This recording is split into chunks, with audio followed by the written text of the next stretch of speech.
For the last few years, Boris has made it into the top 5, and I think this year he perhaps did one gaffe too many, which is why he's now in our sort of effigy Hall of Fame.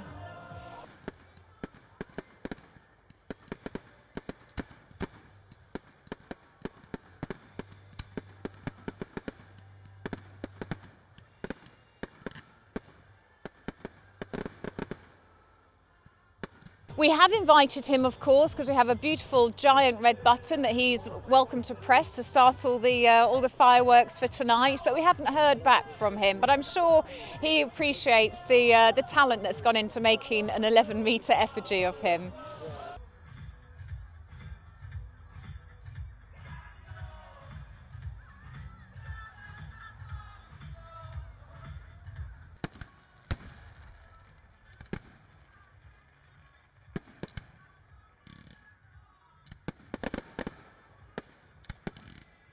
I thought about how can I portray him, and every time I look on Google Images he looks a bit scruffy, so you know that's the reason behind going with the messy hair and the helmet with it and the suit and the shorts. I mean, if you Google him, he always wears his shorts. Somehow he always wears the same red shorts, which is quite bizarre, but I thought it has to go in. And then the cake is, we wanted to put a little bit of, you know, Brexit in it, and that was the best way of doing it. I thought it was quite a fun way, and also he talks about cake a lot, and he says that, you know, he likes to have it all, although we say that he shouldn't.